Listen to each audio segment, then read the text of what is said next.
ओम श्रीमद्भगवत ज्ञान महायज्ञ समेत गंगा माता दिव्या पूजनमः दुर्लभम ओम दृष्ट्वा जन्मशतं पापं ईश्वरनाथमः श्रीमद्भागवत कथा ज्ञान भक्ति ज्ञान महायज्ञ मध्ये जय ओम माई पवित्रियां पाजड़ी ओम जन्मी पवित्रम कुरु चास्नाम करके माता मत्था टेकना की मारा यक्ष प्रणा मनोकामना पूर्ण कर लिया। बोले लक्ष्मी नारायण भगवान की जय। ओम आदित्य वस्वरुद्रा विश्व देवा मरुणाधर जय। ओम लक्ष्मी नारायण प्रसाद प्राप्ति बीज समस्त मनोकामना सिद्ध्यर्थम चतुर्विध फल प्राप्ति काम भगवान जो मत्था टेकना की मारा चार फल देना भक्ति देनी साझा सुख शांति रखनी रोगिता देनी अंधी मनोकामना पूर्ण करनिया। बोले लक्ष्मी नारायण भगवान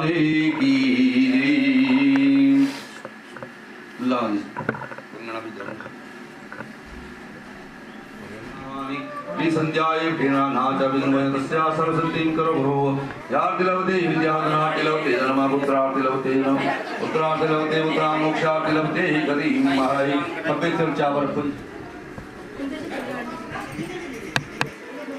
ओम नारी आप सर्वमहान इस तरह वाच्य ही नमः इच्छे रूप नीचे ही नमः इच्छे नीचे ही नमः अंतरिक्षाय नमः पदार्थ शक्ति कमलासनाय नमः। बोले लक्ष्मी नारायण भगवान की जय। सभी चावल पुष्प अपने राइट हैंड में लेंगे। ओम नारी विष्णु विष्णु विष्णु विष्णु ओम श्री ओम स्वस्ति नामिंद्र वेदश्रवा स्वस्ति नाम भूखा विश्ववेदा स्वस्ति न सारिषु अरिष्टाने मे स्वस्ति न बृहस्पति दधातु परावृत्तिव्या पयोकालेषु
लक्ष्मी नारायण शिवा प्राप्ति कामन्या च बुद्धग्रह देवता प्रसन्नार्थम ओम ब्रह्मवरेदाशाम रूपेण भगवतं सौम्य सौम्यो गुणोपेतं तम बुद्धं प्रणम्यम बुद्धग्रह देवताभ्यो नमः।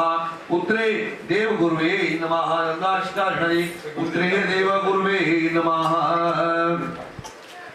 ओम सर्वोपचारार्थे पुत्रे देव गुरुवे नमः। ओम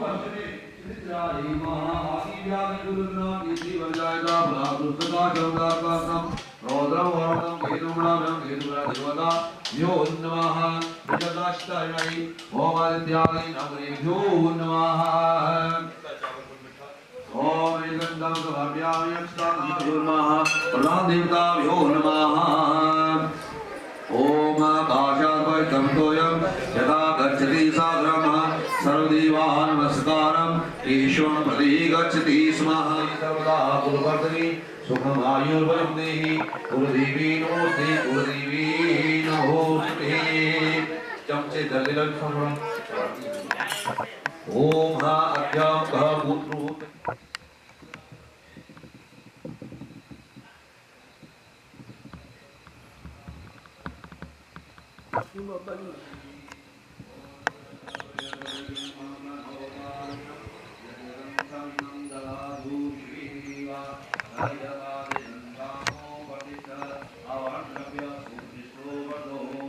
मंगलवदः मासी च कन्यार्के आश्विन मासे च शुक्लपक्षे च दम्यां च मुखः तिथौ च एकादश्यां च तिथौ च द्यवासरे सुक्तायाम भृगुवासरे सुक्तायाम शुभमुहूर्त नक्षत्रयो वेतायाम अपने गोत्रदा नाम उच्चारण करने रखनवाद गोत्रोत्तम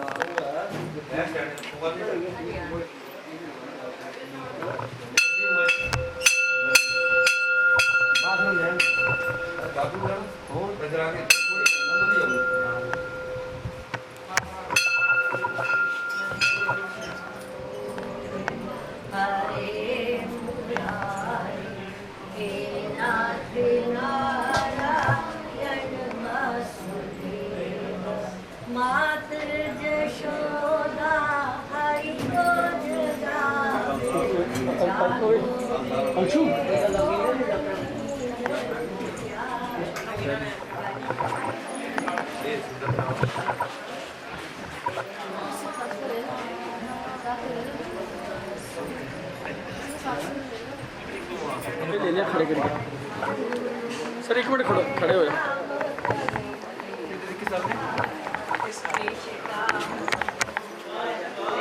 नाल इधर देखिए सामने ठीक है जय माता जी आराम में देखिए सामने सामने इधर देखिए सामने ठीक है सर इधर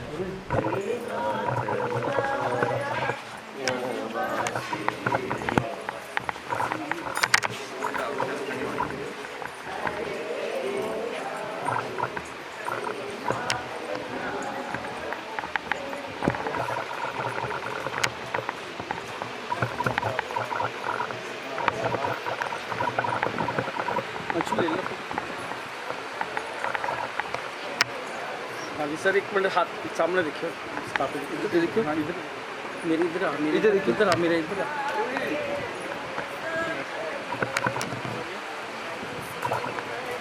देखिए माता जी इधर देखिए मेरी तरफ ठीक है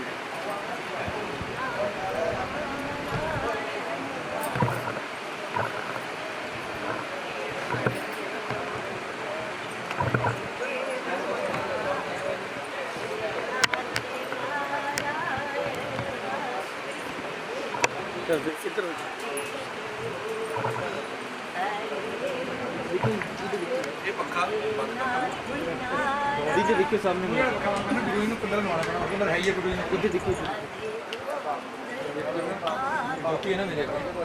देखिए बंद करना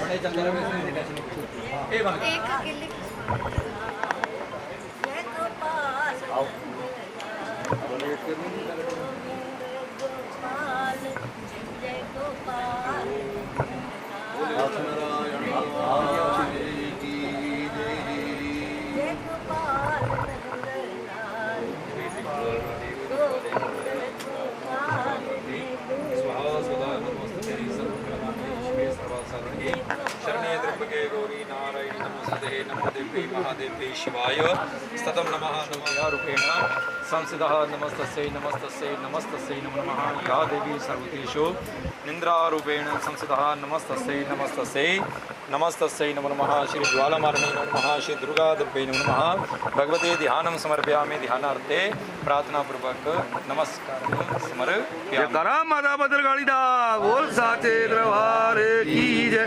हे माई सच्चियां जोतां वाली माता थोड़ी सलाही जय।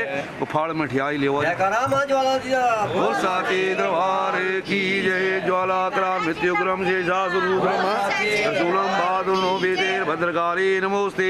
शिनग्रीवा शिनमस्ता शिनमुंडा द्राक्षता शोधक्षेमं करिस्वाक्षाक् शोणसे साधनं क्षमा विरोचनी वरादोहा बलिदानं परसिता बाले पूजिता वासुदेव प्रपूजिता इति द्वादश।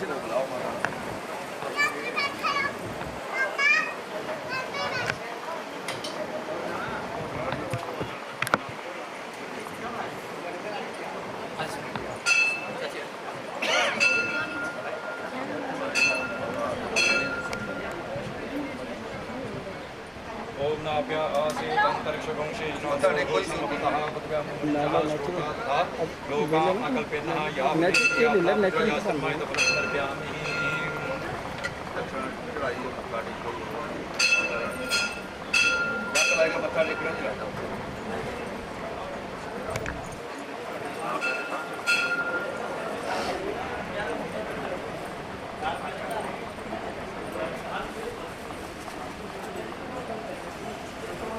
शीश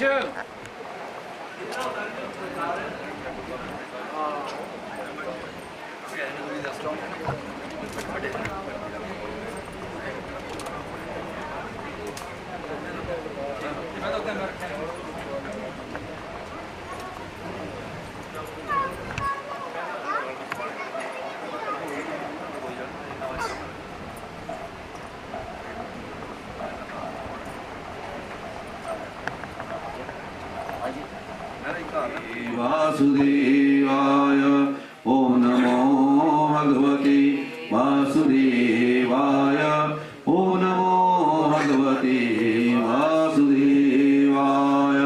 लक्ष्मीनारायण भगवान की जय।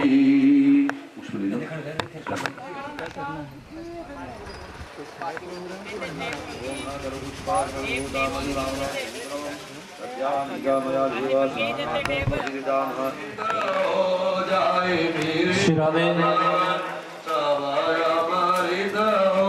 जाए मेरे भगवान कालो भगवान मंत्र प्रकार जाता आदि शक्ति प्रदीक्षिणा परे वधे फूल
श्रीमद् भागवत कथा ज्ञान महायज्ञ समस्त यज्ञ भाग्य नाम ग्रामवासी नाम डीडीएम शिक्षण संस्थान नरहादे समस्त मनोकामना सिद्ध्यर्थम प्राचीन लक्ष्मीनारायण ठाकुर स्थाने श्रीमद् भागवत कथा ज्ञान महायज्ञ पितृ देवता प्रसन्नार्थम समस्त मनोकामना सिद्ध्यर्थम आदि व्याधि दूर करनार्थे समेत दीर्घायु प्राप्ति कामन्या च सर्व कार्य सिद्धि प्राप्ति हेतु च परमंतर पर्यंतर परतंत्र सर्व बाधा सर्व कष्ट निवारणार्थम ई जन्म ही जन्मंत्रेवा स्व जन्म कृतं पाप दूर करनार्थम समेत भारत को पिछले जन्म में जिसको बुरा काम हुआ भगवान अभी दूर करना समस्त पाप क्षमे समस्त पाप क्षय पूर्वकम लक्ष्मी नारायण प्रसन्नार्थम बोल लक्ष्मी नारायण भगवान की जय। हर दिन थोड़ा बाद लेड़ा पर लक्ष्मी नारायण की पूजा होनी है, भगवती पूजा होनी है, हर दिन की पूजा होनी है, बाद थाली ले लो इनसे से नहीं सकते कितना है सब कंपनी पहले दिन आते हैं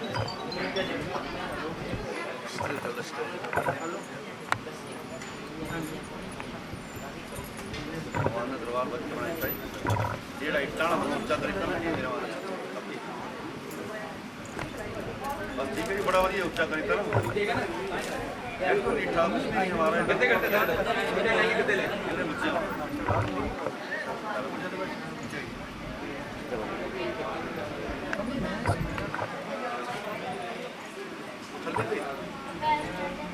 आइए इधर ही आइए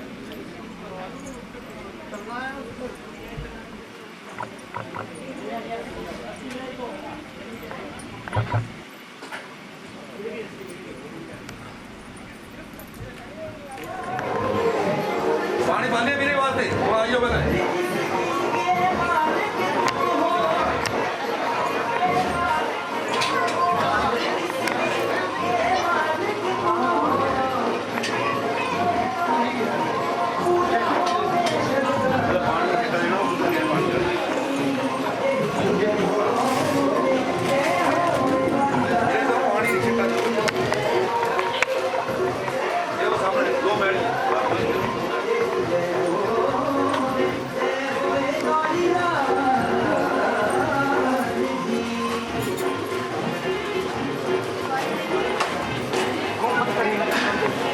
अपनी बात संभाल कर तो कहाँ पे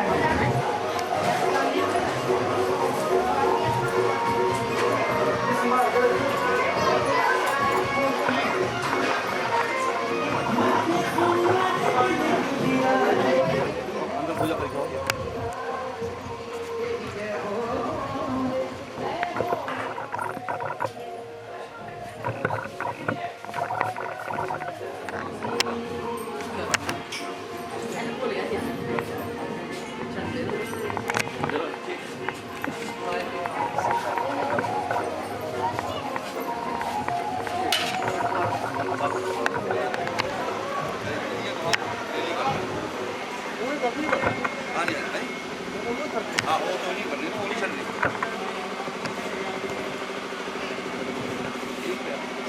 प्यारी बनाई है क्या बना हो क्या पार्क खुला होगा सारा अंदर पानी खुला है तो दिल लगा अच्छा दिखा रहा देख रहे हैं क्या भाई किधर है हमारे भी आइए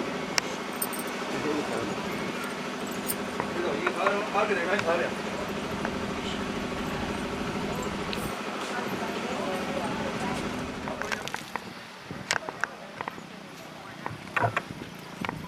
ये सामने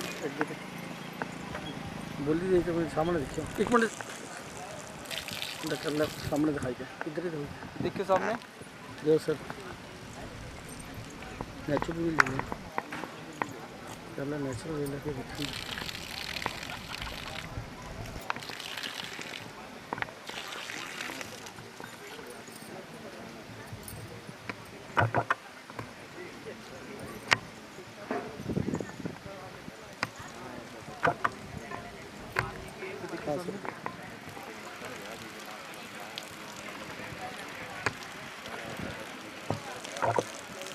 अंशु इधर है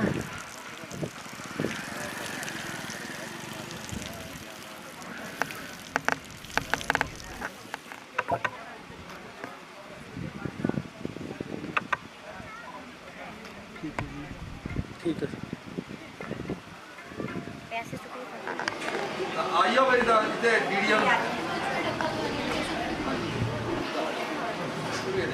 वीडियो ऊपर लगे बोल जिसे तूने थाम लिया सब दुख दूर हुए जब तेरा नाम लिया सब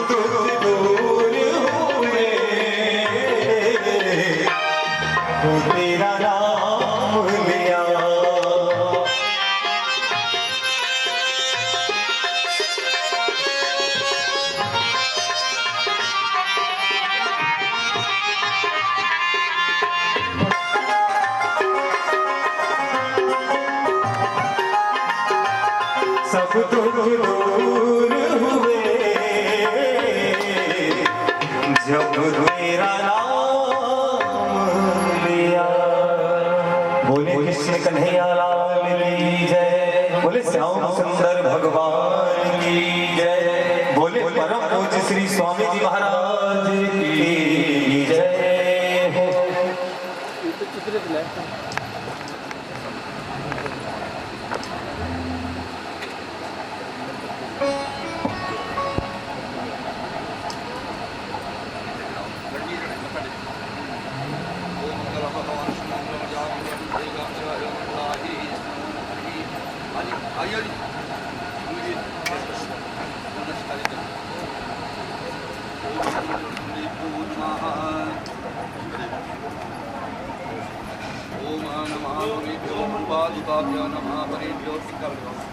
नेचुरल करिए।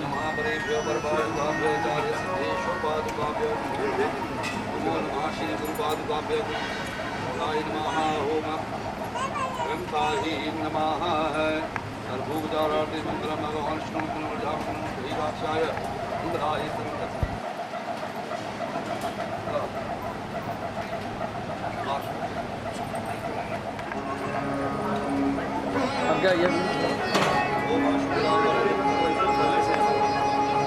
चला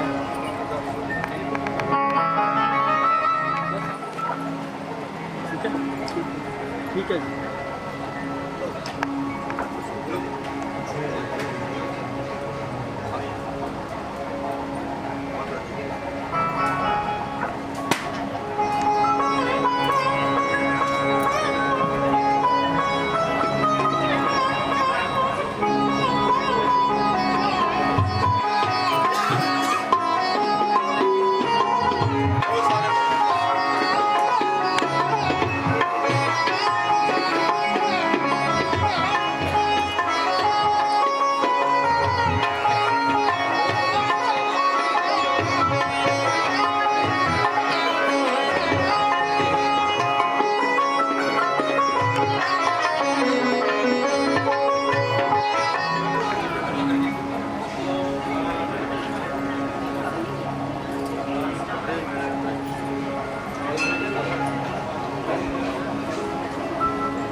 क्लोज करके थोड़ा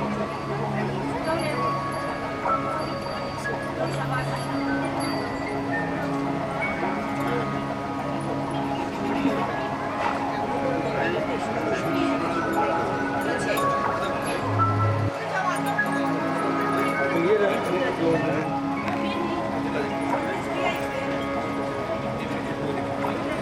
चिपड़ी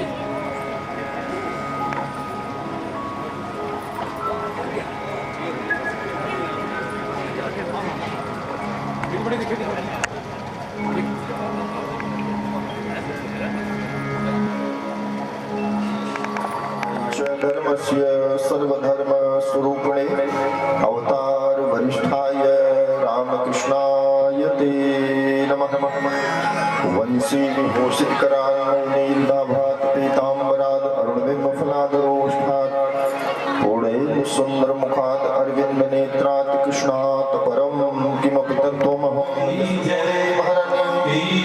वृन्दावन धाम गोवर्धन धाम बरसाना धाम श्याम रामचंद्र हनुमान उमापति महादेव लक्ष्मी नारायण भगवान सिंह भगवान शनि भगवान भैरव भगवान गंगा मैया गौ माता गायत्री माता यज्ञ भगवान वेद भगवान धर्म सब संतों हरि भक्तों सद्गुरुदेव भगवान जगतगुरु स्वामी रमन जी महाराज सद्गुरु भूलवाले महाराज बाबा बालकनाथ जी महाराज भगवान महाराज नाम देवता भगवान श्री महाराज धर्म का प्राणियों में सद्भावना हो, प्राणियों में सद्भावना हो, विश्व का कल्याण हो, विश्व का कल्याण हो। जय जय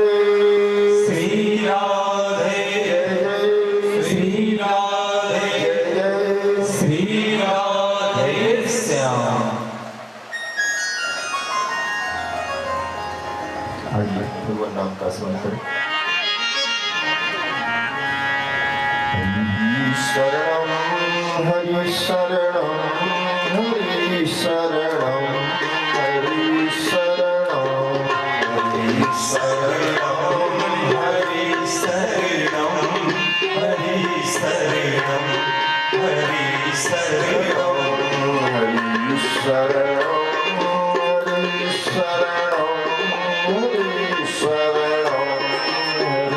शरणं हरि शरणं हरि शरणं हरि शरणं हरि शरणं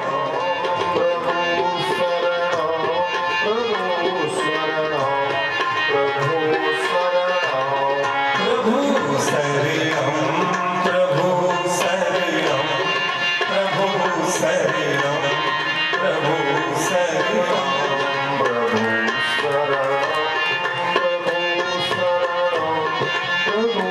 शरणं प्रभु शरणं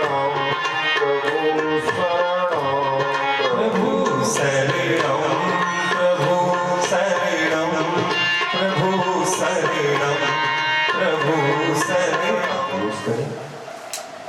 आप सभी का बहुत बहुत स्वागत, हार्दिक अभिनंदन, बहुत बहुत शुभकामनाएं।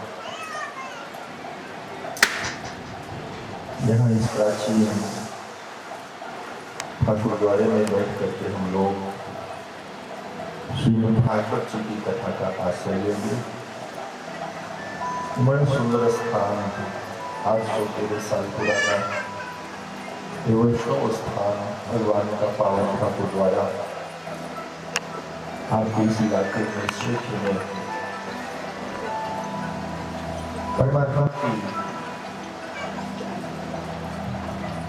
महिमा का, परमात्मा के यश की वृद्धि कर रहा है।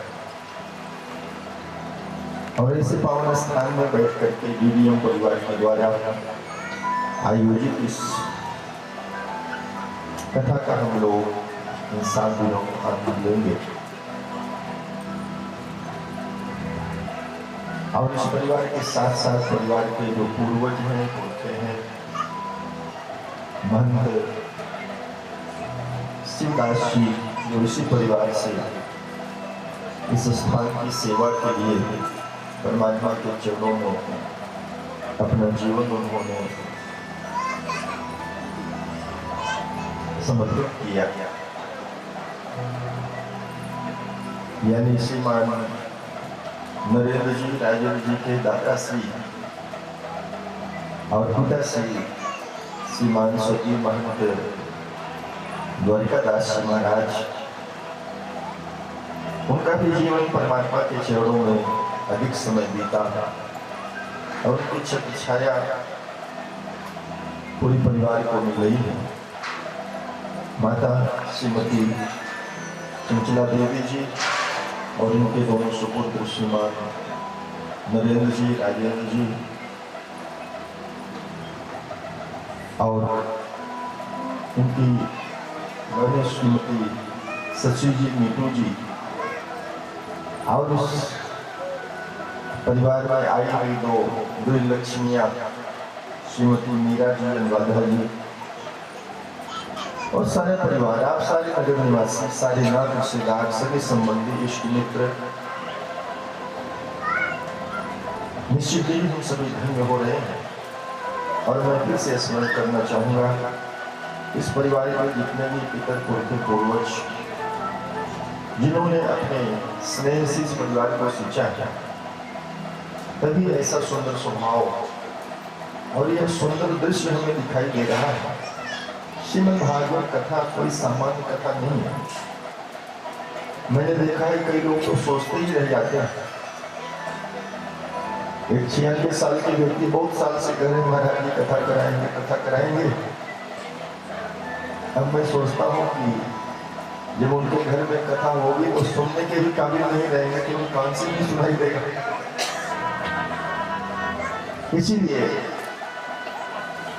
संत कहते हैं मन पछते हैं अवसर बीते। जब अवसर बीत जाता है तो फिर मन को पछताना पड़ता है। तो भाग्यशाली है इस परिवार के लोग जो उन्होंने इतना बड़ा अनुष्ठान करने का संकल्प लिया। अभी पावन नवरात्र पूरे हुए हैं, कल विजयादशमी थी, आज एकादशी भगवान की पावन व्रत की तिथि है। ऐसी शुभ घड़ी में आश्विन के महीने में शुक्ल पक्ष में हम लोग श्रीमद् भागवत जी का आश्रय लेंगे। इस श्रीमद् भागवत जी महर्षि वेदव्यास जी के द्वारा रचित एक दिव्य ग्रंथ है, जिसमें 18,000 श्लोक हैं, 335 अध्याय हैं, 12 स्कंद हैं। हर भगवान के अवतारों का इसे विशेष करके वर्णन। भगवान के बहुत सारे अवतार हुए। भगवान का अवतार क्यों लेते हैं? भगवान स्वयं भगवद गीता में इसका उच्चारण करते हैं। भगवान कहते हैं यदा यदा ही धर्मस्य ग्लानिर्भूत भारत अभ्युत्थानम् अधर्मस्य तदात्मानं सृजाम्यहम् परित्राणाय साधूनां विनाशाय च दुष्कृताम्। दुष्टों के नाश के लिए, अपने भक्तों को सुख देने के लिए, धर्म की स्थापना के लिए भगवान अवतार लेते हैं। श्रीमद् भागवत कथा आप सभी ने कोई ऐसा नहीं पहली बार सुन रहे हैं, बहुत बार सुनी है, सुनते ही रहते हैं। प्रश्न उठता है भगवान की कथा कब तक सुने? तो उत्तर है जब तक जीवन है तब तक सुनिए। आप कथा को अपना व्यसन बना लीजिए। जैसे हम रोज भोजन करते हैं, क्या 1-2 बार 10 दिन 20 दिन महीने 2 महीने साल 2 साल तक भोजन करने से तृप्त हो गए? नहीं तृप्त हुआ। तो ऐसे ही भगवान की कथा से अगर कोई कहता है कि मैं तृप्त हो गया, मैंने 2 बार 5 बार 10 बार भागवत कथा सुन ली, नहीं सुनना है, क्या सुनना? नहीं, जब तक जीवन है तब तक सुनिए। श्रवणात् मुक्ति, सुनने से मुक्ति हो जाती है। अन्य बहुत सारे कल्याण के साधन हैं, लेकिन एक साधन ये भी है कि भगवान की कथा सुनते सुनते व्यक्ति मुक्ति को प्राप्त होगा। राजा परीक्षित ने कुछ किया नहीं, क्या करते? 7 दिन तो उनको कथी सुनना था। 7वें दिन परीक्षित साक्षी है, परीक्षित मुक्त हो गए। श्रीमद् भागवत कथा भगवान ने ब्रह्मा जी को सुनाया। ब्रह्मा जी ने अपने पुत्र देवर्षि नारद और सनकाद ऋषियों को भी सुनाया। सनकाद ऋषियों ने देवर्षि नारद, भक्ति देवी, इन सबको सुनाया। देवर्षि नारद ने महर्षि वेदव्यास जी को सुनाया। महर्षि वेदव्यास जी ने अपने सुपुत्र सुखदेव जी को सुनाया। सुखदेव जी ने राजा परीक्षित को सुनाया। तो श्रोता ब्रह्मा जी भी हैं, सनकाद ऋषि हैं, देवर्षि नारद हैं, महर्षि वेदव्यास हैं, सुखदेव जी हैं। लेकिन इन सभी को मुक्ति नहीं चाहिए। लेकिन जब सुखदेव जी ने परीक्षित को सुनाया तो परीक्षित को मुक्ति चाहिए थी। परीक्षित ने एक ही कारण से कथा सुनी कि 7 दिन के अंदर हमारी मुक्ति हो जाएगा। और श्रीमद् भागवत कथा को मुक्ति शास्त्र कहा जाता है, तो इसके लिए परीक्षित प्रमाण है। परीक्षित की मुक्ति हुई, परीक्षित साक्षी है। परीक्षित गवाही दे रहे हैं, हाँ श्रीमद् भागवत कथा सुनने से व्यक्ति मुक्त हो जाता है। सुनने से मुक्ति होती। एक सवाल उठता है कि हम बंधे कहाँ हैं जो मुक्त होंगे? क्या हम बंधे हुए? यहाँ जितने बैठे हैं बंधे तो पशु हैं, हम तो नहीं बंधे हैं। तो जो बंधा ही नहीं उसकी मुक्ति कैसे होगी? हाँ, भगवान श्री कृष्ण भगवद गीता में कहते हैं आशा पास सदैव बंधा। हम भौतिक रस्सी से नहीं बंधे हैं, लेकिन सूक्ष्म रस्सी है, वो आशा की रस्सी है, मोह की रस्सी। और आशा या मोह की सैकड़ों रस्सियों से हम बंधे हुए। भगवान कहते हैं आशा पास सदैव बंधा। सदैव का मतलब है सैकड़ों रस्सियों से बंधे। और जब आप भगवान की कथा सुनेंगे तो आशा मोह इन सब रस्सियों से हम मुक्त हो जाते हैं। परमात्मा ने हमें पशु नहीं बनाया, हमें मनुष्य बनाया। ब्रह्मा जी के जो 84 लाख प्रकार के जीव है, प्राणी है, 84 लाख प्रकार के शरीर है, उसमें मनुष्य ही श्रेष्ठ है। और मनुष्य सारे संसार पर राज कर रहा है। आज भी दुनिया में जितने भी देश हैं, वहां कोई हाथी घोड़ा शेर ये तो राज नहीं कर रहे। हर देश का कोई राष्ट्रपति है, प्रधानमंत्री। हाथी कितना बड़ा होता है, लेकिन हाथी के गर्दन पर सिर पर बैठा हुआ एक महावत छोटा सा इतना बड़ा अंकुश होता है। अंकुश से हाथी का कंट्रोल में रहता है, नियंत्रण में रहता है। घोड़ा चाहे जितना ताकतवर हो, लेकिन वह लगाम से नियंत्रण में रहता है। बड़े बड़े सर्प हैं, वे भी जो सांप पालते हैं, जो मदारी वाले होते हैं, उनके बस में शेर बार बार वो पिंजरे में कैद है। किसने कैद किया? इंसान। तो हम मनुष्य, हम योग्य। संसार में किसी भी प्राणी के पास हाथ नहीं, हाथ केवल आपके पास। कोई पशु हो, पंछी हो, चींटी हो, कोई भी हो। चूहा है, चूहा अगले पैर से ही वो हाथ का भी काम कर लेता है। बंदर है, वो अगले पैर से ही हाथ का काम कर लेता है।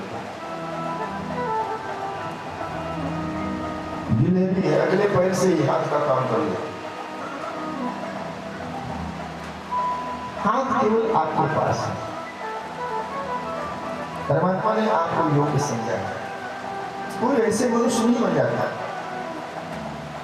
क्योंकि एक कुत्ता जब उसकी मृत्यु होती है तो मरने के बाद फिर वो कुत्ता बनेगा, क्योंकि उसके अंदर कुत्ते के ही संस्कार है। इतनी जल्दी संस्कार नहीं बदलते। एक छोटा सा कीड़ा भी है, रेंगने वाला कीड़ा, पानी का कीड़ा, उसको निकाल करके बाहर रख दो तो मर जाएगा। पानी में उसको ज्यादा आनंद है, कीचड़ में, गंदगी में उसको ज्यादा आनंद है। आप बाहर निकाले वो मर जाएगा। जो प्राणी जिस प्रकार का है, परमात्मा ने उसके लिए वैसा ही सुख बनाया हुआ है।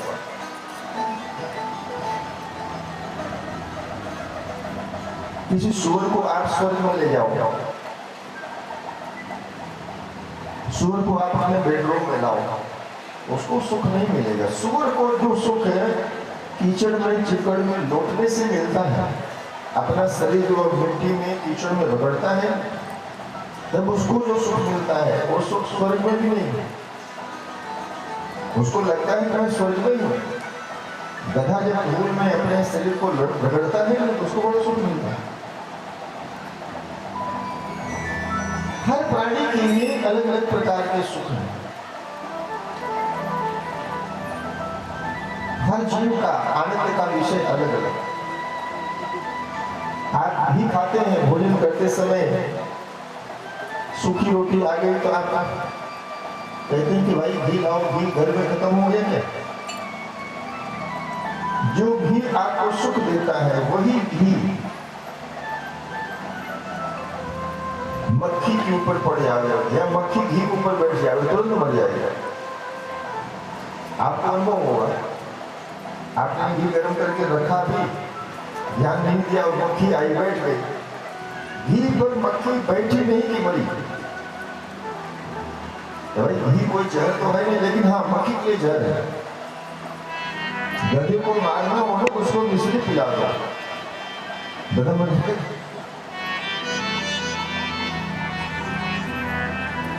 संसार में एक वस्तु किसी को सुख दे रही है, दूसरे को दुख दे रही है। चंद्रमा सबको सुख देता है नहीं, लेकिन सुंदरकांड में सीता जी कहते हैं हनुमान से कि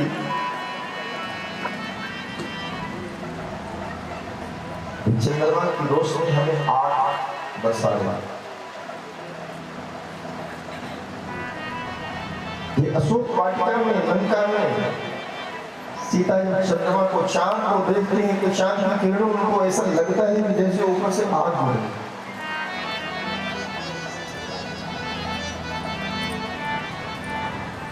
तो इन 7 दिनों में हम लोग अपने मानव धर्म का पालन करेंगे।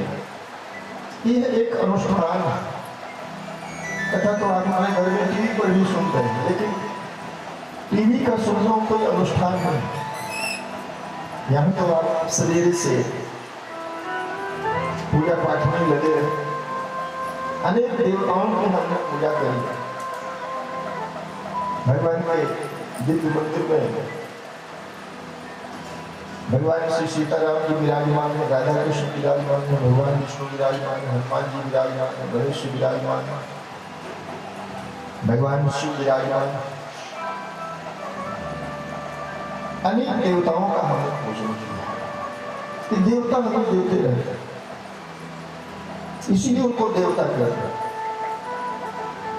आपने सूर्य भगवान को कोई चिट्ठी नहीं भेजी कि हमें रोशनी चाहिए, प्रकाश चाहिए। रोज ही आपको अनलिमिटेड असीमित प्रकाश मिल रहा है। आपको इतनी रोशनी की जरूरत नहीं है, लेकिन फिर भी परमात्मा दे रहा है। अभी इस साल हिमाचल, उत्तराखंड, कश्मीर हर जगह बहुत बारिश हुई। इतने पानी की आपको जरूरत नहीं है, लेकिन फिर भी परमात्मा इतना पानी दे रहा है। चलो हिमाचल में बारिश हुई, बात समझ में आती है, लेकिन बारिश समुद्र पर भी होती है, समुद्र में भी होती है। अब कोई भगवान से पूछे कि वहां बारिश की क्या जरूरत है? परमात्मा के पास हर चीज का फुल स्टॉक है, अनलिमिटेड उसके पास साधन है, असीमित साधन है। वो परमात्मा अनंत है। परमात्मा का एक नाम है अनंत। उसके पास हर चीज बेहिसाब है। इधर के हजारों लाखों करोड़ों साल से अनाज हमको अन्न दे रहे। ये धरती घूम रही है। 3 घंटे जितनी देर आप कथा में रहेंगे ना, ये धरती 3,24,000 किलोमीटर आगे चली जाएगी। आपको पता नहीं चल रहा। ये तो याद हो, ये तो मैजिक। परमात्मा इतना सब कुछ कर रहा है। धरती 1 घंटे में 1,08,000 किलोमीटर आगे बढ़ जाती है। 24 घंटे में 26 लाख किलोमीटर धरती आगे चली जाती है, क्योंकि धरती को सूरज का साल भर में एक चक्कर लगाना होता है। सूरज के चारों ओर की दूरी है 91 करोड़ किलोमीटर। तो सूरज बढ़ना सा दिखता है। धरती इतनी तेज दौड़ रही है, 24 घंटे में धरती 26 लाख किलोमीटर आगे बढ़ जाती है। ऐसी धरती को साल भर लगते हैं सूरज का एक चक्कर लगाने।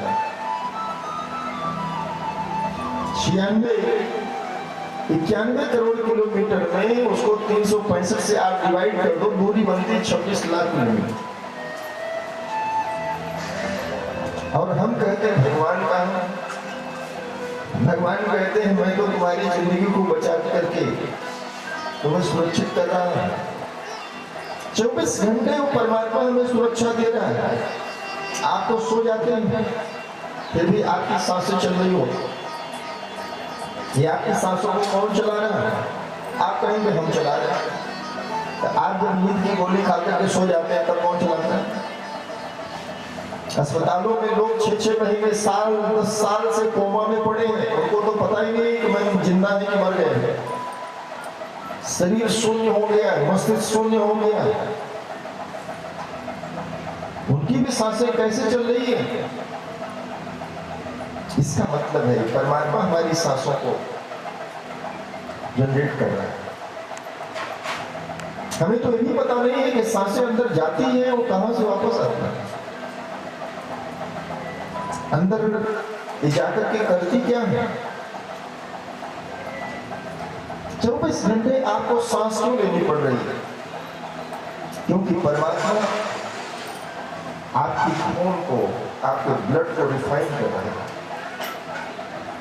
आपका जो दिल है, जिसको आप हृदय कहते हैं, आपका हार्ट, और 24 घंटे में 1 लाख बार धड़कता है। 1 लाख बार। छोटा सा आपका दिल। यहाँ फार्मेसी के बहुत सारे बच्चे बैठे हैं। आपका दिल 24 घंटे में 1 लाख बार धड़कता है। और 80 साल के आप हो जाएंगे तब भी वो कभी थकता नहीं। आप अपने घर का पंखा 10 दिन लगातार चला दे रहे तो उसमें मोटर वगैरह जल जाएगा, फट जाएगा। कोई भी चीज, अरे आपके मोबाइल में भी आप ज्यादा यूज करेंगे तो उसमें हीटिंग इंडिकेशन आ जाता है। मोबाइल कहता है मैं बहुत गर्म हो गया। कई बार गाड़ी में बैठे हुए मोबाइल आप छोड़ देते हैं तो टेम्परेचर ज्यादा होता है, मोबाइल गर्म हो जाता है।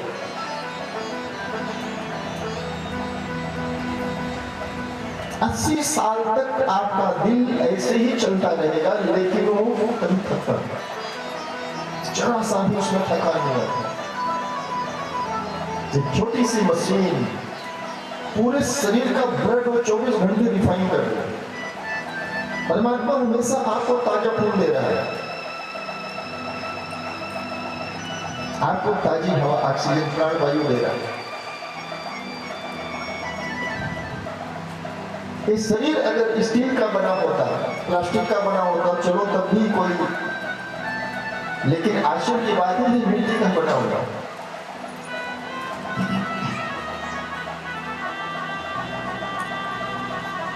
और ऐसे शरीर को संभालना बड़ा मुश्किल काम है। आपकी गाड़ी भी 15-20 साल के बाद खराब हो जाती है, डिस्पोज हो जाती है। एक कोई कार है, कोई ट्रक है, कोई बस है, वो भी 15-20 साल के बाद मिग 21 जितने फाइटर थे सब हटा दिए गए। अब इसमें बैठना खतरे से खाली है।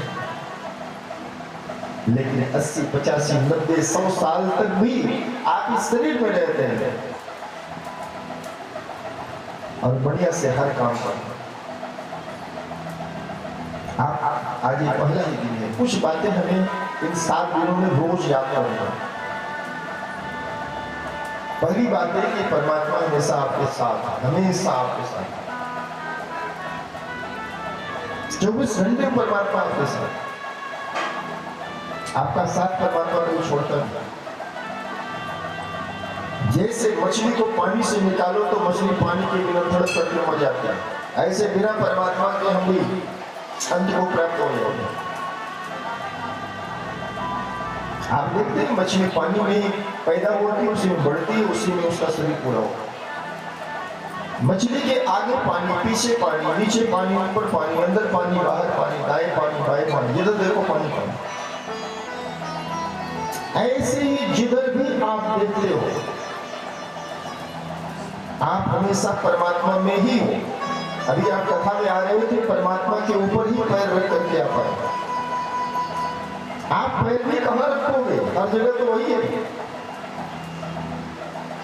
चारों तरफ परमात्मा ही है।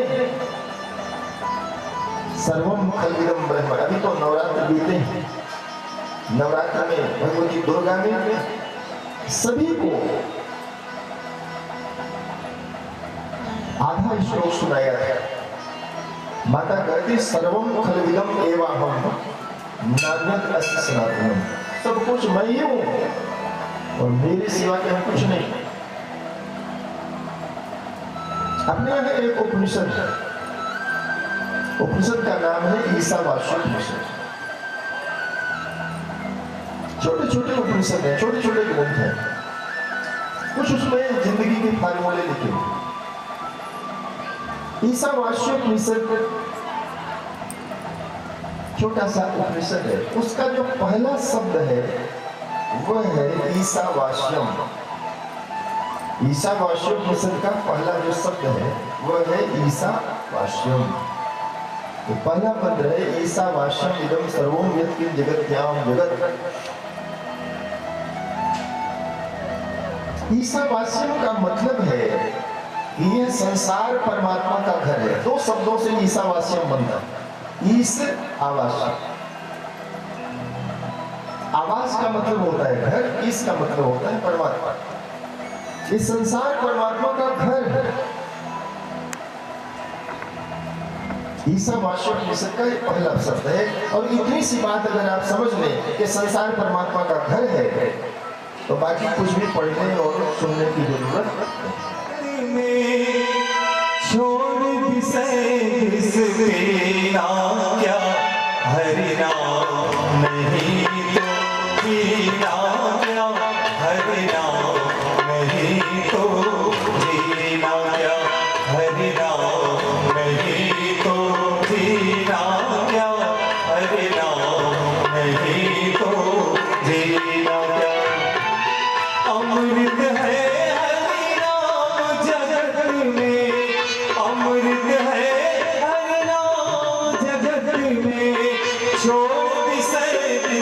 जीना क्या हरि नाम नहीं तो जीना क्या हरि नाम नहीं तो जीना क्या हरि नाम नहीं तो जीना क्या हरि नाम नहीं तो जीना क्या।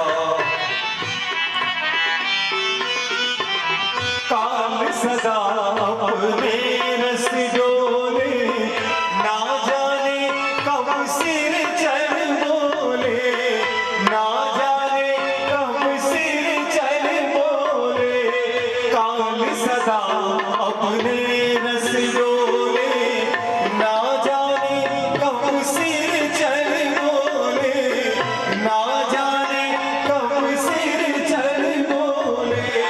हरि का नाम जपो मेरे भैया हरि का नाम जपो मेरे भैया इसमें बरस महीना क्या हरि नाम नहीं तो जीना क्या हरि नाम नहीं तो।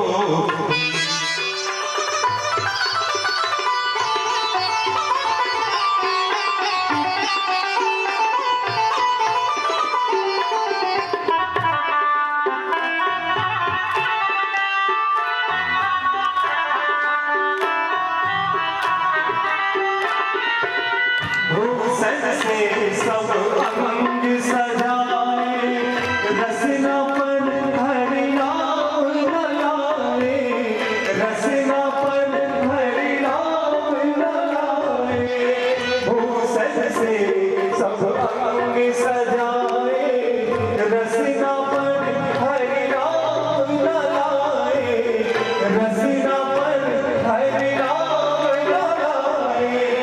देह बड़ी रह जाए यहीं पर देह बड़ी रह जाए यहीं पर कुंडल और नगीना क्या हरि नाम नहीं तो जीना क्या हरि नाम नहीं तो जीना क्या हरि नाम नहीं तो जीना क्या हरि नाम नहीं तो जीना क्या।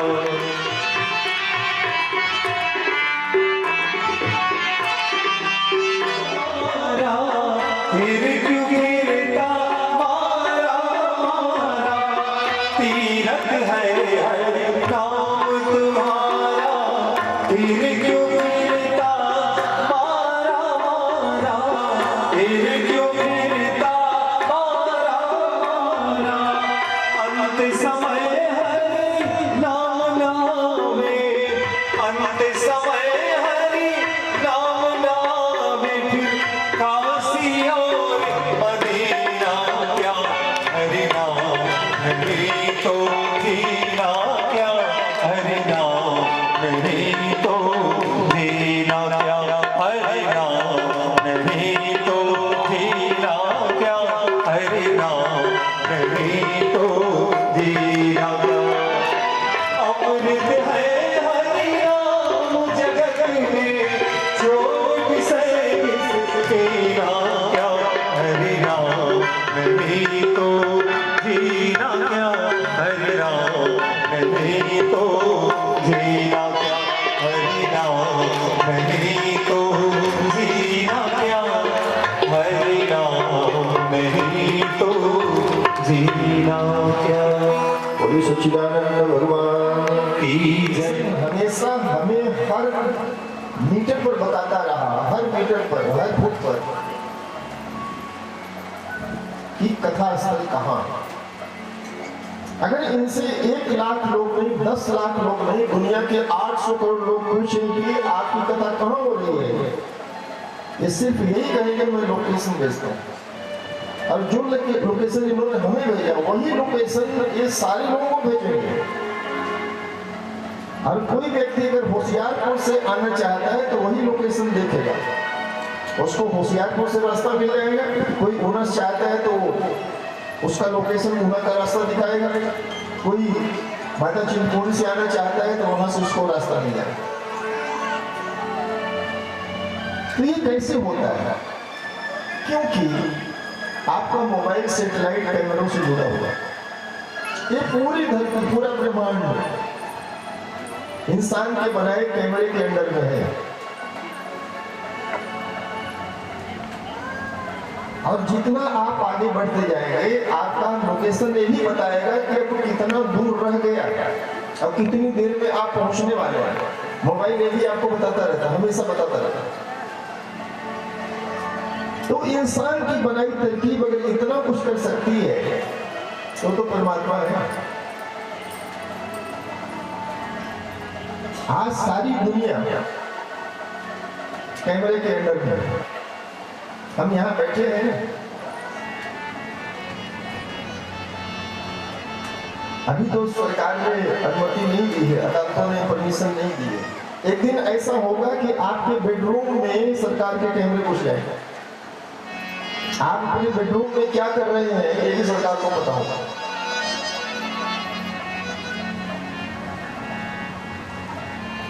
पूरी दुनिया, पूरी कायनात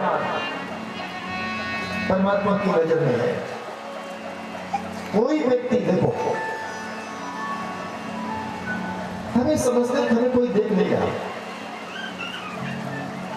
और जैसे ही आप मान लेते हैं हमें कोई नहीं देख रहा है तो आप परमात्मा से दूर हो जाते हैं। हम अपने पैर पर खुद ही कुल्हाड़ी मार लेते हैं। यही हमारा अज्ञान है कि हमें कोई नहीं देख रहा है। आप जब कहीं शॉपिंग मॉल में शॉपिंग करते हैं तो मोबाइल कंपनी को यही पता हो जाता है कि आप इस समय वहां शॉपिंग कर रहे हैं। कोई भी संसार का अपराधी क्रिमिनल अगर उसके पास क्राइम करते समय मोबाइल था तो बच नहीं सकता। पुलिस को एक बहुत बड़ा हथियार मिल दिया है। आपके पास मोबाइल है इसका मतलब आप पकड़े जाएंगे, कोई आपको बचा नहीं सकता। तो मोबाइल के जो इंटरलिंक है वो इन्फॉर्म कर देते हैं।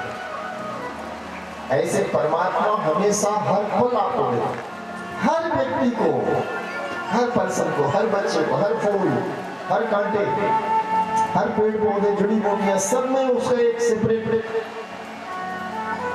कलर आपको नजर आएगा, क्योंकि आप परमात्मा के लिए अमूल्य हो। इंसान अपनी किडनी बेच देता है, एक किडनी कम से कम 50 लाख में बिक जाती है, आराम से बिक जाती है। वैसे तो उसका दाम करोड़ों में। आपको एक किडनी की जरूरत थी, परमात्मा ने 2 दे दी। आपका काम एक ही आंख से चल सकता है, 2 दे दिए। एक ही कान से काम चल सकता है, 2 दे दिए। एक ही हाथ से काम चल सकता है, 2 दे दिए। तो जो परमात्मा हमारे लिए इतना कर रहा है उसके प्रति हमारा कोई उत्तरदायित्व नहीं क्या? आपके हाथ से पेन गिरती है, कोई उठा करके देता है, आप कहते हैं थैंक यू। जिस परमात्मा ने आपको इतनी मूल्यवान प्रीशियस लाइफ दी है उसके प्रति हमारा कोई दायित्व नहीं। जो हमारी रोटी का इंतजाम करता है, पानी का इंतजाम करता है, रहने का जिसने इंतजाम किया हो, और हमें बेहतर जिंदगी दी, अच्छे माँ बाप हमें मिले, अच्छा समाज मिला है, हमें इज्जत मिल रही है, मान मिल रहा, सम्मान मिल रहा है। पशुओं को क्या मिलता है? डंडे मिलते हैं। कीट पतंगे, मक्खी मच्छर आते हैं, आप अपने घर में स्प्रे करते हैं, अलाउट मैक्स क्या क्या सब जलाते हैं उनको भगाने। एक मक्खी मच्छर की कोई जिंदगी, एक गधे की कोई जिंदगी, घोड़े हाथी कोई जिंदगी, कोई पंछी परिंदे कोई जिंदगी। आप चाहें तो 1-2 साल का अनाज अपने घर में स्टोर कर सकते हैं। यह सुविधा किसी और प्राणी के पास नहीं है, जीव जंतु के पास नहीं। सवेरे जो दाल सब्जी आपने खाई शाम को नहीं खाते, आप बना करके दे दें बच्चे को, बच्चे थाली फेंक देंगे तो कहेंगे यही गोभी की सब्जी सवेरे तो बनी थी, शाम को बना दिया। पशुओं को क्या मिलता है? सूखी दूधी, सूखा चारा। आपने उनको पानी पिलाया तो पिया, नहीं पिलाया तो बदल। दूसरे शरीरों में बहुत दुख है, बहुत दुख है, और शरीरों में नहीं। आप हिमाचल में बैठे, भारत में जन्म लेना और भारत में हिमाचल में जन्म लेना, आप समझो स्वर्ग में बैठे हो। आप दिल्ली वालों से पूछो फोन करके क्या हाल है तुम्हारे, तो कहेंगे यहाँ तो कचरे का अंबार लगा हुआ है। वहां के हालात ये हो गए हैं कि गाड़ियों को रोकना पड़ता है कि आज 8 नंबर की गाड़ी चलेगी, कल 11 नंबर की गाड़ी चलेगी, क्योंकि रोड पर गाड़ियां इतनी हो गई हैं। एक दिन सम संख्या वाली गाड़ी चलेगी, एक दिन विषम संख्या वाली गाड़ी चलेगी। सांस लेना मुश्किल हो गया। दुनिया का कोई राष्ट्राध्यक्ष दिल्ली में आता है, उनके राजदूत पहले बता देते हैं कि अपनी फाइल वही साइन करके ना वापस जल्दी चले जाना है, यहाँ रहना ठीक नहीं, आप बीमारी मुफ्त में यहाँ चले जाएगा। हिमाचल में जगह देखो, इतनी जड़ी बूटियां, वनस्पतियां, पेड़ पौधे, दरख्त, रूख, जंगल के जंगल। हिमाचल में रहने वालों को क्या दुख? कोई दुख नहीं। हमें जो दुख है मन का दुख, और मानसिक दुख वो ज्ञान से मिट जाता है। हमें तो कोई दुख नहीं होना चाहिए। अज्ञान में दुख क्या है? अज्ञान में जैसे रात का अंधेरा हो और रास्ते में रस्सी पड़ी हो, आपको दिखता है सांप।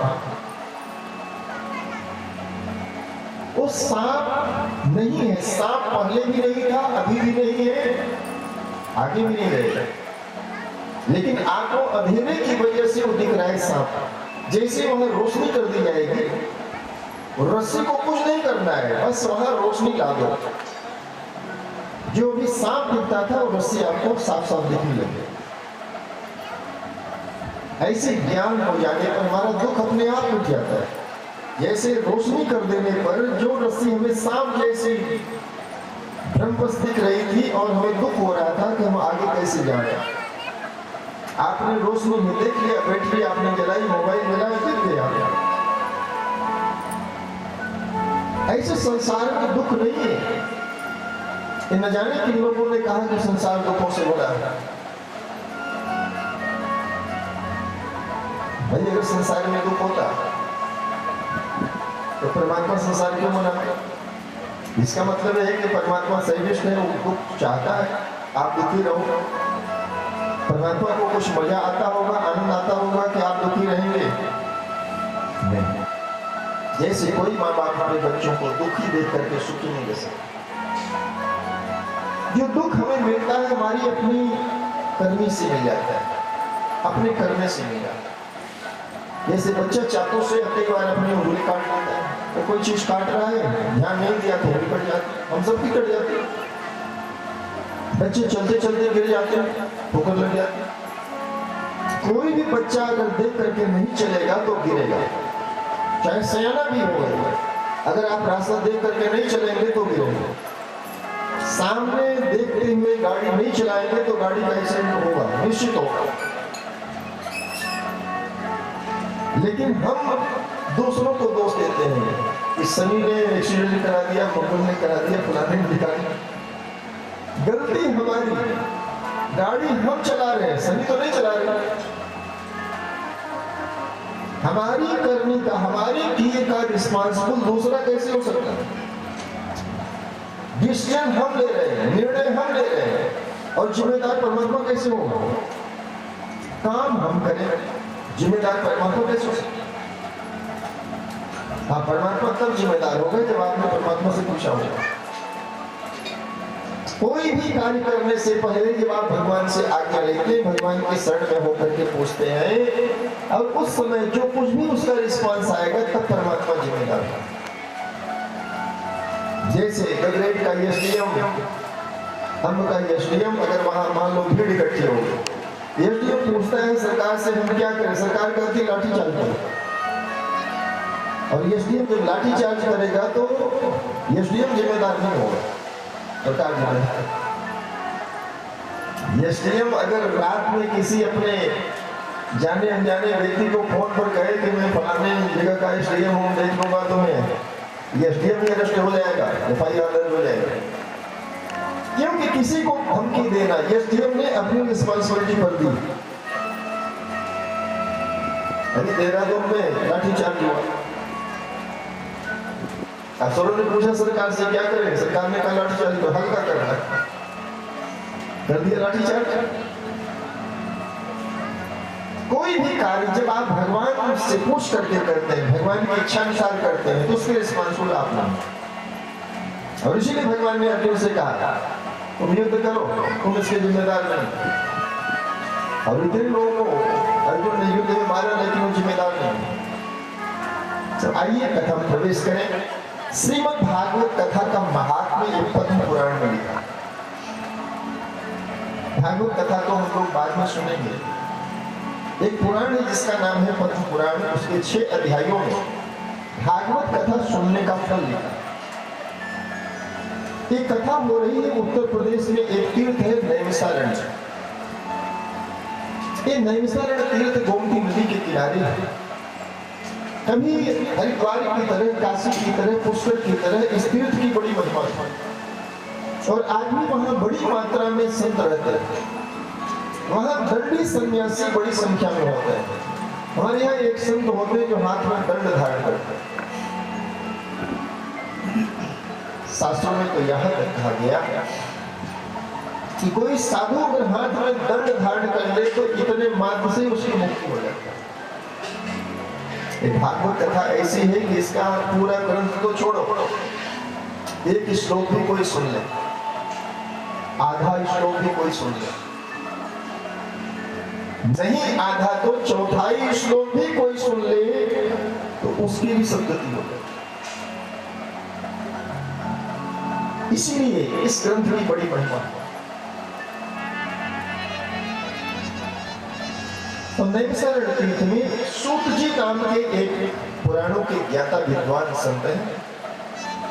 सूत जी से सौनक इत्यादि 88,000 संतों ने प्रश्न किया।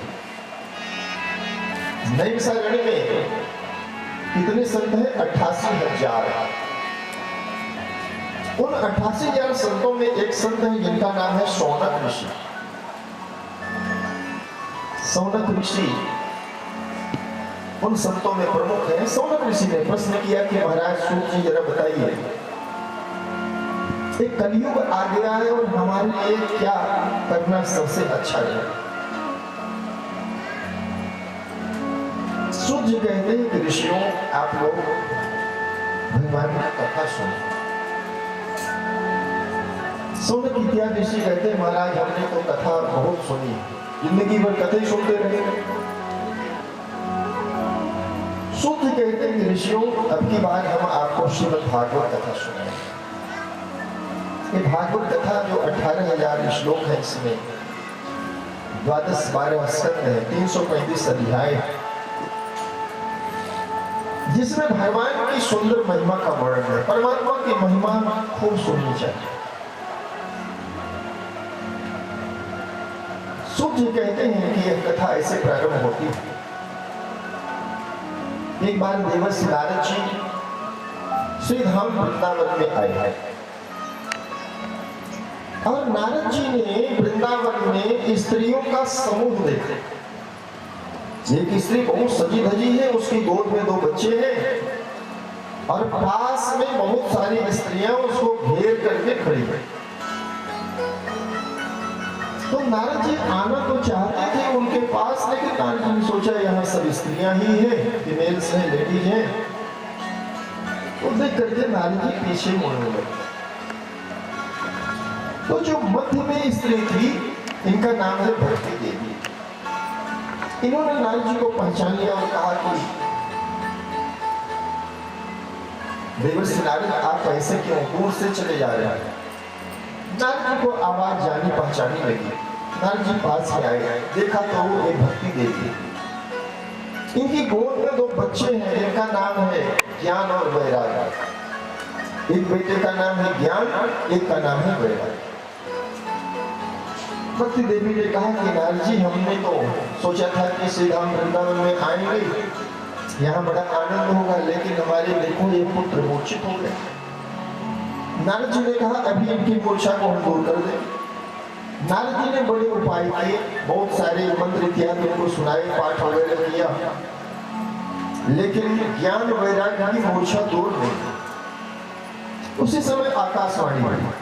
आकाशवाणी ने कहा, ये तुम्हारा नारद जो काम तुम कर रहे हो बढ़िया काम है, लेकिन ये ऐसे सिद्ध नहीं होगा।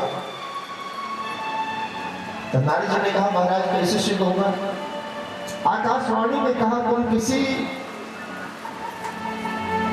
पुरुषार्थ को, परमार्थ को जानने वाले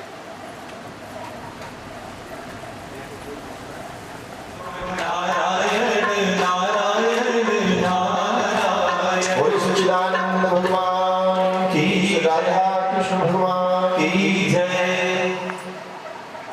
आकाशवाणी ने नारद जी से कहा कि परमार्थ को जानने वाले किसी संत के पास जाओ, वे भक्ति देवी के पुत्रों को स्वास्थ्य प्रदान करें। ज्ञान वैराग्य ऐसे ठीक नहीं। हम नारद जी ने सोचा कि परमार्थ को जानने वाले को महापुरुष कहाँ मिले? आकाशवाणी ने पता नहीं बताया। नारद जी घूमते रहे, बहुत सारे आश्रमों में गए, तीर्थों में गए, और अंत में उत्तराखंड हिमालय की धरती पर बद्रिकाश्रम में, जहां भगवान बद्रीनाथ विराजमान है, वहां पर अपने बड़े 4 भाइयों को देखा। सनत, सनंदन, सनातन, सनत कुमार, ये ब्रह्मा जी के बेटे हैं। नारद जी भी ब्रह्मा जी के पुत्र। नारद जी ने श्रीमद् भागवत कथा सुनी हुई, और सनकादिक ऋषियों ने भी भागवत कथा सुनी।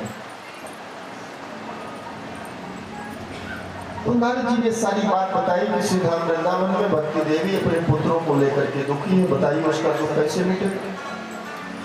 सनकादिक ऋषियों ने कहा कि भक्ति देवी और उनके पुत्रों को श्रीमद् भागवत कथा सुनाओ। नारद जी ने कहा, महाराज कथा फिर आप ही सुना दो। नारद जी के कहने से सनकाद ऋषि बद्रीनाथ धाम छोड़ करके 300 किलोमीटर नीचे हरिद्वार आया, और गंगा के तट पर सनकाद ऋषियों ने कथा प्रारंभ की। नारद जी ने कहा, भक्ति देवी तो वृंदावन में है, ज्ञान वैराग्य तो वृंदावन में है, और कथा हरिद्वार में है। सनकाद ऋषियों ने कहा, कोई बात नहीं, यही भगवान की कथा का चमत्कार है कि तुम देखना भक्ति देवी स्वयं ही यहाँ आ जाओगी। और उसी समय सनकाद ऋषियों ने कीर्तन किया। आइए हम लोग एक भजन सुनते हैं। बोले सच्चिदानंद भगवान की जय। कीर्तन करने मात्र से भक्ति देवी वृंदावन छोड़ करके हरिद्वार आ गई। शास्त्र कहता है, भगवान स्वयं कहते हैं, भगवान विष्णु कहते हैं, नारद जी ने पूछा, आपका पता कहाँ है? आपका सही एड्रेस क्या है? आप कहाँ रहते हो? भगवान ने कहा, ना हम बसांग वैकुंठ थे। लोग कहते हैं भगवान वैकुंठ में हो। भगवान कहते हैं योगी नाम हृदय में है। लोग कहते हैं भगवान संतों के हृदय में रहे। भगवान कहते हैं मद भक्ता यत्र गायन्ति तत्र तिष्ठामि नारद। हे नारद, जहां मेरे भक्त जोर जोर से मुझे पुकारते हैं, कीर्तन करते हैं। कलयुग में भगवान का सही अगर पता ढूंढना है तो बस कीर्तन करने लग जाओ। भगवान कहते हैं जहां कीर्तन हो रहा होगा, चाहे मैं वैकुंठ में न मिलूं, क्षीर सागर में न मिलूं, संतों के हृदय में न मिलूं, योगियों के हृदय में न मिलूं, लेकिन जहां भक्त मेरा कीर्तन कर रहे होंगे मैं वहां जरूर रहूंगा। भाई हनुमान जी के लिए भी तो यही कहा गया, यत्र यत्र रघुनाथ कीर्तनम तत्र तत्र कृतमस्तकांजलि। जहां जहां आप कीर्तन कर रहे होंगे भगवान वहां अवश्य होते हैं। और देखिए कथा का प्रभाव भी अपने परम सम्मानीय श्रीमान चौधरी रमेश चंद्र जी एडवोकेट अंक से बहुत अच्छे कथा के श्रोता, और आपके इस नगर में हो रही कथा, इस ठाकुर द्वारे में हो रही कथा में आप प्रवेश कर रहे हैं। आपका स्वागत है, अभिनंदन है, बहुत बहुत सत्कार है। आइए ये भगवान का भजन सुनते हैं। बोले सच्चिदानंद भगवान की जय, राधा कृष्ण भगवान की जय। नाम है तेरा तारनहारा, तारनहारा, कब तेरा दर्शन होगा। जिनकी प्रतिमा इतनी सुंदर हो, कितना सुंदर होगा, वो कितना सुंदर होगा।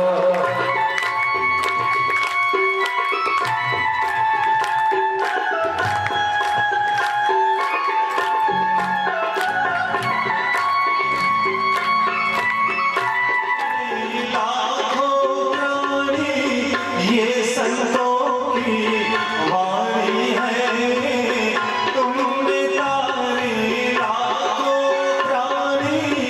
ये संतों की वाणी है, तेरी छवि पर ओ मेरे भगवन ये दुनिया दीवानी है। तेरी छवि पर ओ मेरे भगवन ये दुनिया दीवानी। भाव से तेरी पूजा रचाऊं, भाव से तेरी पूजा रचाऊं। जीवन में मंगल होगा, जिंदगी प्रतिमा इतनी सुंदर, वो कितना सुंदर होगा, वो कितना सुंदर होगा। नाम है तेरा तारनहारा, नाम है तेरा तारनहारा। जीवन जिनके चरणे निस दिन शीश झुकाते हैं, सुरवर मुनिवर जिनके चरणे निस दिन शीश झुकाते हैं।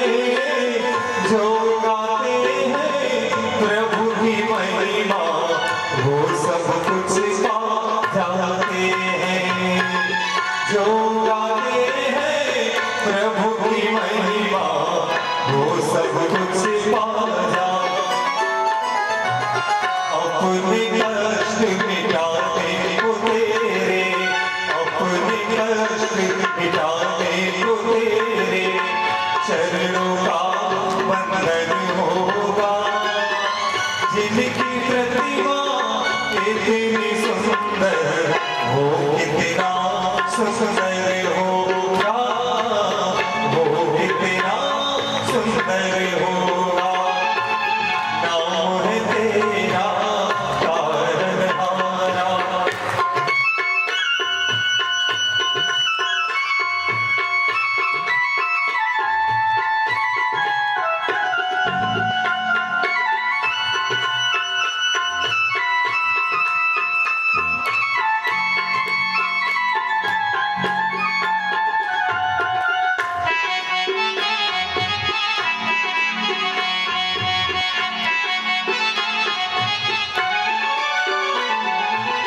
मन की मुरादें लेकर स्वामी तेरे चरण में आए हैं।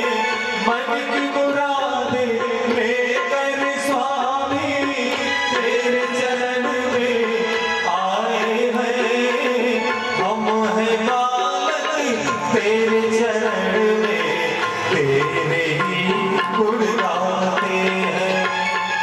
हम हैं तेरे चरण में, तेरे ही गुण गाते। भव से पार उतरने को तेरे, भव से पार उतरने को तेरे गीतों का संगम होगा।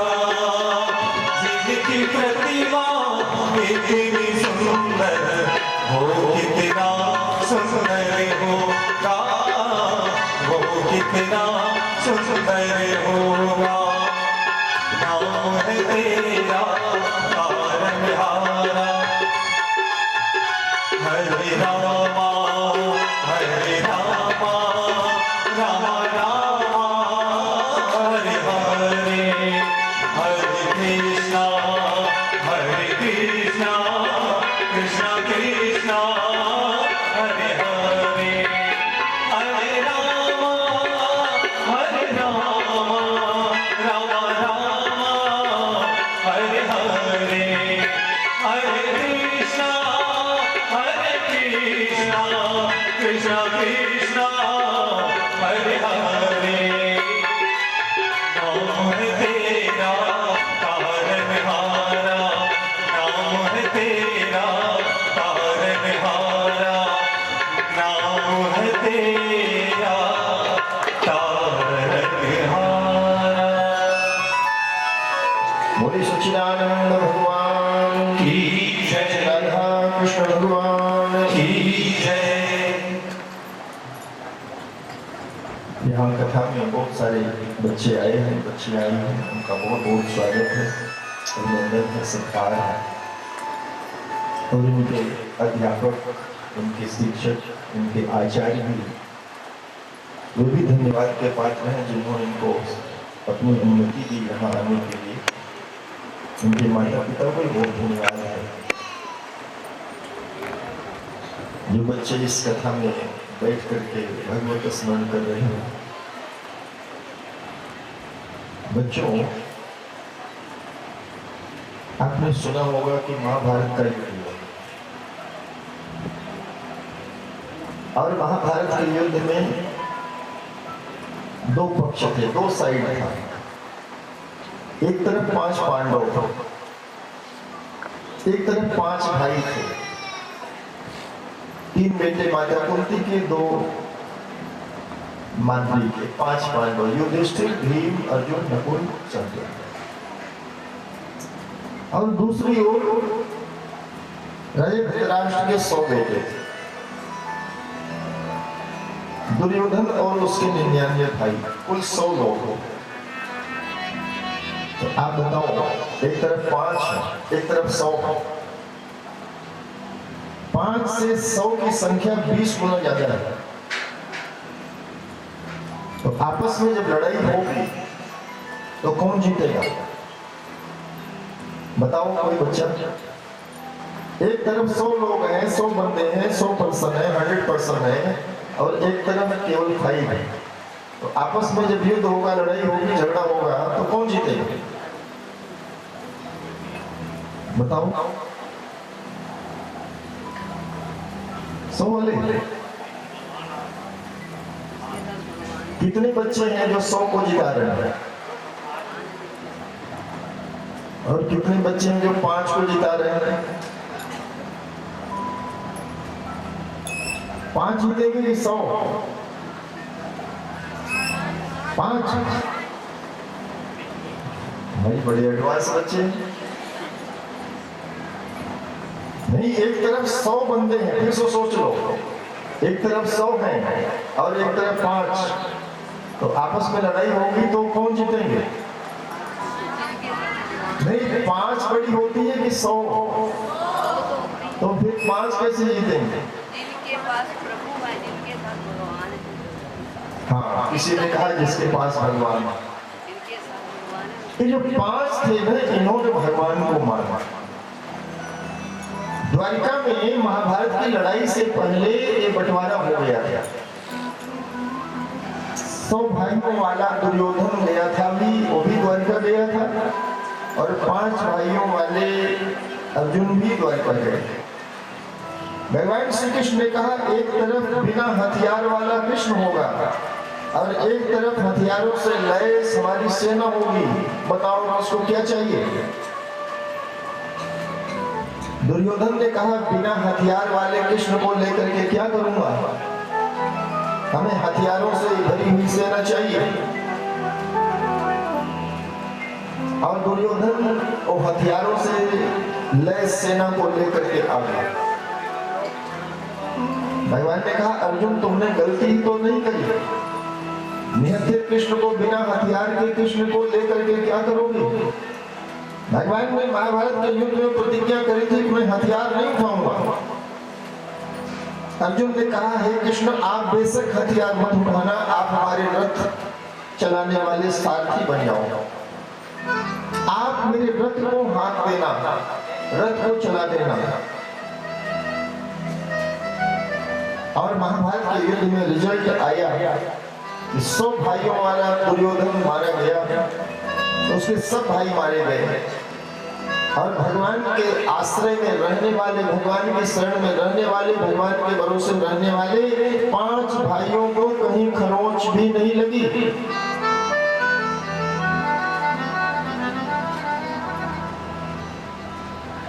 5 पांडवों को कहीं खरोंच भी नहीं। यही हाल हुआ था लंका में।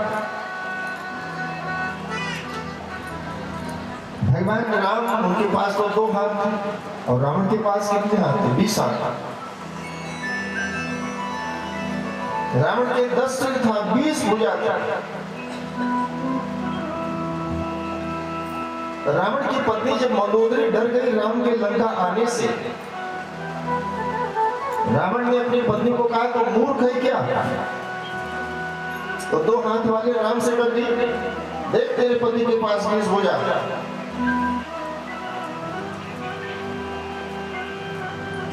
लेकिन राम और रावण की लड़ाई जब लंका में हुई तो जीता कौन? 2 हाथ वाले राम जीते, 20 हाथ वाला रावण नहीं जीता। ये है परमात्मा की ताकत। इसलिए परमात्मा का आश्रय बहुत बड़ी बात। हम लोग कथा सुन रहे थे कि हरिद्वार में संकाद ऋषियों ने कीर्तन किया। इस संकाद ऋषि ब्रह्मा जी के बेटे हैं, सनक, सनंदन, सनातन, सनत कुमार। इनको कॉमन रूप से संकाद ऋषि बोल देते हैं, वैसे इनके अलग अलग नाम है। सनक, एक भाई का नाम है सनक, एक का नाम है सनंदन, एक का नाम है सनातन, एक का नाम है सनत कुमार।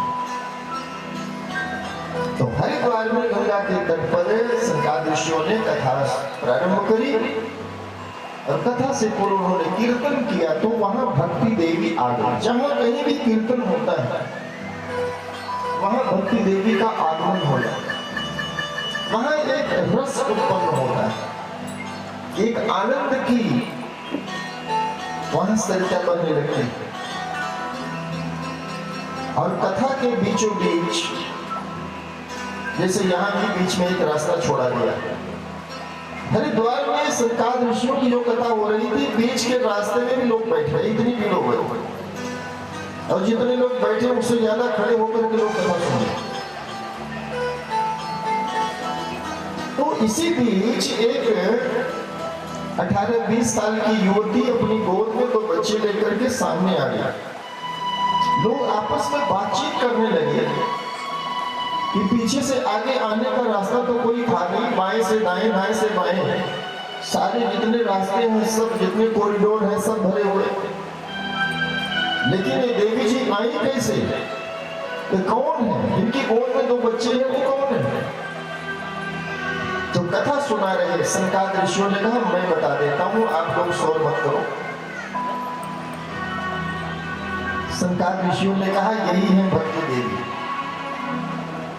जिनके लिए हम लोग आज यहाँ कथा शुरू कर रहे हैं। ये वृंदावन से चल करके आई है। इनकी गोद में जो 2 बच्चे हैं, इनके ही बच्चे हैं। एक का नाम है ज्ञान, एक का नाम वैराग्य। भक्ति देवी ने संकाद ऋषियों से पूछा कि सबके बैठने का स्थान तो है, मैं कहाँ बैठूं? मेरे बैठने की जगह कहाँ है? संकाद ऋषियों ने चारों ओर देखा और कहा, माता जगह तो सच में है नहीं। अब मैं किसको कहूं कि तुम उठ जाओ और इनको बैठने दो? संकाद ऋषियों ने कहा, माता हाँ, मुझे एक जगह दिख गई है। भक्ति देवी ने कहा, कौन सी जगह? संकाद ऋषियों ने कहा कि ऐसे तो बाहर फिजिकली कोई जगह नहीं है, आप इनके दिलों में बैठ जाओ, वो जगह खाली है। इनके हृदय में बैठ जाओ, इनके मन में बैठ जाओ। और जहां भी भक्ति आती है उनके दोनों पुत्र ज्ञान भी आते हैं, वैराग्य भी आता है। भक्ति देवी सबके दिलों में बैठ करके 7 दिन की वहां कथा सुनी और वहां हरिद्वार की कथा में भी संकाद ऋषियों ने एक महात्म्य सुनाया जो अभी आप सुनने जा रहे हैं। यही महात्म्य नैमिषारण्य में सूत जी ने संकाद ऋषियों को सुनाया, सोमकाद ऋषियों को सुनाया और हरिद्वार में संकाद ऋषियों ने देवर्षि नारद भक्ति देवी और वहां के हरिद्वार के श्रोताओं को सुनाया। और वही महात्मा यहाँ इस ठाकुर द्वारे में बैठ करके आप लोग सुन लो। संकाद ऋषि कहते हैं कर्नाटक देश में एक ब्राह्मण हुए जिनका नाम था आत्मदेव। आत्मदेव ब्राह्मण बहुत पढ़े लिखे थे। ग्रंथों में कहा गया कि वो साक्षात सूर्य जैसा दिखता था, बड़ा तेजस्वी, बहुत ज्ञानी था। लेकिन उन ब्राह्मण के आत्मदेव के जीवन में एक दुख था कि हमें कोई बेटा नहीं, हमें कोई संतान नहीं।